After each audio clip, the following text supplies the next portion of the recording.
أعوذ بالله من الشيطان الرجيم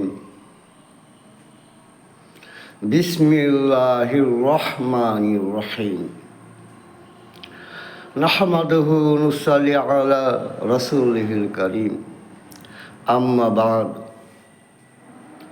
সম্মানিত মুসলিম ভাই ও বোনেরা, আসসালামু আলাইকুম ওয়া রাহমাতুল্লাহ। দাদা ভাই, দাদি ভাই, নানা ভাই, নানু ভাই, আমার আত্মীয় স্বজন মুসলিম ভাই ও বোনেরা যে যেখানে আছেন, আলহামদুলিল্লাহ আপনাদেরকে আল্লাহ রাব্বুল আলামিন আজকে সারাটা দিন যেন ইমানের সঙ্গে চলবার তৌফিক দান করেন। ফজর নামাজ পড়েছেন শোনা?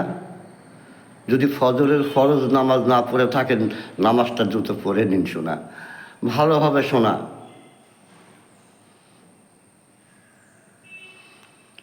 আজ আমি আলোচনা করব লজ্জা নিয়ে।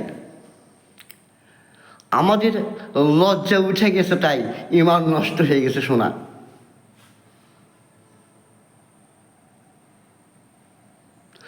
আমাদের লজ্জা বলতে আর কিছু নাই শোনা।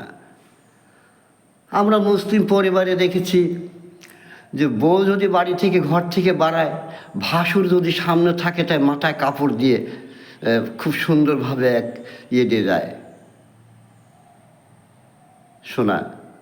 শ্বশুর শাশুড়ির সামনে অনেক ভদ্রভাবে বাড়ির বউগুলো চলাফেরা করে। শ্বশুর শাশুড়ি নামাজ কালাম পড়ে, বাড়ির বেটার বউ নামাজ কালাম পড়ে, পর্দা করে চলে।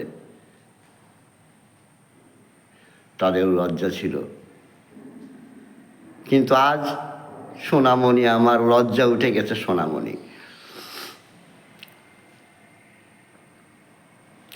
শ্বশুর শাশুড়ি ভাসুর তো দূরে থাক, বাইরের পরপুরুষ এবং যে কোনো লোক হোক না, তাদের সামনে এমনভাবে আপনি যাচ্ছেন সেজে গুজে দেখার জন্য যে আমাকে দেখেন আমি কেমন দেখা যাই। কিছু মনে করবেন না সোনামণি, আমার কথা শুনে হয়তো আপনাদের খুব রাগ হচ্ছে, কিন্তু আসলে বাস্তব তাই নয় কি? সত্য নিয়ে কথা বলি, সত্য নিয়ে চিন্তা ভাবনা করি শোনা, মিথ্যাকে দূর করে দেই। আমি এ পরিবারের জন্য, এটার জন্য আপনি পুরুষরাও দেয়। কেন পুরুষরা কী করতেছে? বিয়ে করে বউকে নিয়ে এমনভাবে সাজায় গুজায়, এমনভাবে শহরে আনতেছে যে বাইরের 10টা মানুষজন আমার বউকে তাকায় দেখে শোনা। কেন এমন আপনি করতেছেন? এটা আপনার বেনিফিটটা কি? আপনাকে লজ্জা করে না? পুরুষেরও লজ্জা উঠে গেছে, যেমন মেয়েদেরও লজ্জা উঠে গেছে, ওরকম পুরুষেরও লজ্জা উঠে গেছে। আর তাই আমাদের ইমানও নষ্ট হয়ে গেছে। আর শহর বাজারে কি চলতেছে? আপনি এমনভাবে হাঁটতেছেন, এমনভাবে একটা বৃদ্ধ মানুষও আপনাকে তাকায় দেখবে। আবার পুরুষরা বুড়া হয়ে গেছে, মানে বয়স হয়ে গেছে, শেষটা রইব, তাও দাড়ি বাড়ি মুখ চুষাইছে, তারাও দেখতেছে একেবারে প্যান্ট শার্ট পরে, বাহ সুন্দর একেবারে, দেখাচ্ছে আমি এখনও জোয়ান আছি। লজ্জা আপনাদের চলে গেছে শোনা। লজ্জা করুন একটু। দামি এইভাবে বাড়াচ্ছি, আমাকে মানুষ বলবেটা কি? ভালো বলবে না খারাপ বলবে? ভালো আপনাকে বলবে, যারা বলার তারাই বলবে। আর যারা বুঝমান ব্যক্তি, যারা বোঝে, যারা আল্লাহওয়ালা, যে এই নারীটা দিকে তাকাইলে আমার ইমান নষ্ট হয়ে যাবে, একবারের বেশি 2বার তাকাচ্ছেন, নফসের ভিতরে রেকর্ড হয়ে যাচ্ছে। 3বার যখনই তাকাচ্ছেন, তখন আপনার ভিতরে একটা ছবি হয়ে যাচ্ছে, ওটাকে আপনি বারবার দেখতেছেন। ও চলে গেছে, কিন্তু ছবিটা তো আপনার ভিতর থেকে মুছে যাচ্ছে না, কল্পনায় রয়ে যাচ্ছে।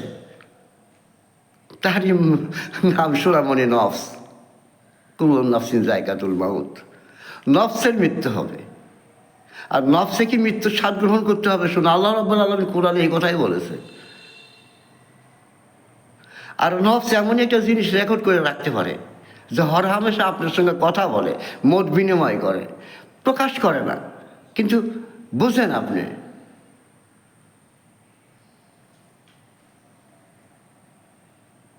সোনামণিরা, আমরা এমনভাবে চলাফেরা না করি যাতে আমাদের লজ্জাবোধটা উঠে যায়। আসলে লজ্জাও একটা ইমানের অঙ্গ। শোনা, আমাদের লজ্জা নাই। বাবার সামনে মেয়ে কি পোশাকে স্বামীর সঙ্গে যাচ্ছে, শ্বশুরের সামনে কি পোশাকে স্বামীর সঙ্গে যাচ্ছে, হুন্ডায় উঠে যাচ্ছে, এটা সবাই দেখতেছে। আপনার সন্তানও দেখতেছে। আপনার সন্তানের চেয়ে আরও বড়ের হবে। শোনা, আপনি যা করতেছেন আপনাকে দেখা থেকে আপনার সন্তানও শিখবে। শোনা, আমি বারবার বলি, শোনা, পরিবার থেকে সমাজ নষ্ট, সমাজ থেকে শহর নষ্ট, শহর থেকে রাষ্ট্র নষ্ট। আমি কথাগুলো আপনাদের সামনে বলি, কেন বলি জানেন? ফিরে আসে এখনো। মৃত্যু যে আমার আছে,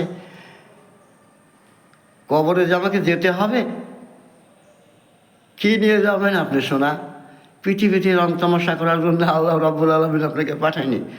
আপনি লেখাপড়া করবেন না, এই কথা আপনাকে বলিনি। আপনি চাকরি করবেন না, এই কথা আপনি বলিনি। কিন্তু পর্দা করে চাকরি করলে কি আপনার অসুবিধা আছে? না, কোনো অসুবিধা নাই। আপনি পড়তে আসছেন, ঠিক আছে, পড়তে আসেন, আপনাকে নিষেধ করবেন, আপনি শিক্ষিত হন। আল্লাহ রাব্বুল আলামিন আপনাকে শিক্ষিত করে, কিন্তু পর্দার সঙ্গে আসেন, এমনভাবে আসেন যাতে আপনাকে কেউ বুঝতে না পারে যে নারীটার গঠনটা কেমন। আর এটা তো দূরে থাকা, আপনি পর্দা করে তো দূরে থাকা, আপনি এমনভাবে আসতেছেন। মালিক সাহেব, মুসলমান আজ কোথায় বলেন? আপনি বলেন, মুসলমান কোথায়? এখনো সময় আছে। শোনা, আমাদের ভিতরে লজ্জা আনি, যে মুসলিম সমাজে যে লজ্জা ছিল সেটা আমরা আনি। কি অসুবিধা? শোনা, আপনাকে লেখাপড়া শিখতে আপনাকে নিষেধ করে নাই কেউ। আপনাকে এলেম শিখতে আপনাকে কেউ নিষেধ করেনি। নামাজ পড়তে আপনাকে কেউ নিষেধ করেনি। স্বামীর সঙ্গে বেড়াতে আপনাকে কেউ নিষেধ করেনি। কেন নিষেধ করবে আপনাকে? আপনি বেড়াতেই পারেন, কিন্তু তো পর্দা করে বেড়ান। আপনাদের রূপ জৈবন আপনার স্বামীকে দেখানোর জন্য, অন্যকে দেখানোর জন্য নয়। চাকরি আপনি করেন, অফিসে যান, কেন আপনি অফিস করবেন না? কেন চাকরি করবেন না? করেন, কিন্তু সেভাবে করেন, পর্দা নিয়ে করুন। আমরা এমনভাবে রাস্তায় চলাফেরা না করি যা আমাদেরকে দেখে আরেকজনের ইমান নষ্ট হয়ে যায়। কারণ আপনাকে তো আমি একবার বললাম যে একবার দেখবেন, ঠিক আছে, দুইবার দেখবেন, আপনার ভিতরে কিছুটা রেকর্ড হয়ে যাবে। যখন 3বার আপনি দেখবেন, তখন আপনার মধ্যে পূর্ণ রেকর্ড হয়ে যাবে। আর যদি আপনি কিছুক্ষণ অপেক্ষা করে তাকায় দেখেন, তাহলে আরও রেকর্ড হয়ে গেল বেশি করে। চলে যাবেন আপনি, কিন্তু আপনার রেকর্ডটা আমার ভিতরে থেকে যাবে, আবার ইমানের 12টা বাজায় ছাড়বে। আমরা গার্জিয়ানরা এর জন্য দায়ী। এই গার্জিয়ানদের তো এমন। শোনা, তো গার্জিয়ান যদি এমন হয়, সে কেমন হবে? মেয়ের সন্তানগুলি কেমন হবে? আপনাকে দেখে শিখবে, বাবা মাকে দেখে শিখবে। বাবা মা তো নামাজ কালাম পড়ে না, আল্লাহ বলা নয়, উনিদের চলাফেরাও খারাপ, বয়স হয়ে গেছে, অনেক বয়স হয়ে গেছে। তারপর আপনি লিপস্টিক টিপস্টিক মাখে একবারে শহরের মধ্যে এখানে কাঁধের পর কাপড় দিয়ে আপনি চলে আসছেন শহরে। কেন আপনি কি এভাবে শহরে আসতে হবে? শোনা, মার্কেট আপনি করবেন না কেন? মার্কেট করেন, মার্জিত পোশাকে করেন। এদিকে ছেলেদেরও মার্কেটে অনেক আড্ডা, ছেলেদের বাবারা আড্ডা মারে, এরকম ছেলেরা কেন আড্ডা মারবে না? আলহামদুলিল্লাহ, এখানে শেষ করলাম। আমি সত্য বলার জন্য চেষ্টা করি, সত্যই বলি। শোনা, বর্তমান সমাজ লজ্জা নাই। আসসালামু আলাইকুম রহমতুল্লাহ। পারলে আমার কথাগুলো মনোযোগ দিয়ে শোনেন, আর একজনকে শোনানোর চেষ্টা করেন। এটা আমি মনে করি ইসলাম প্রসারের একটা অংশ। সত্যের অনুসন্ধান। শোনা, বাস্তব সত্য কি হচ্ছে, আমরা কি বলতেছি আর কি করতেছি, এটাই সুন্দর। শোনা, সত্য, আর এর অনুসন্ধান আমরা করি। আমি বাঁচি, আর একজনকে বাঁচানোর রাস্তা দেখাই। আসসালামু আলাইকুম রহমতুল্লাহ।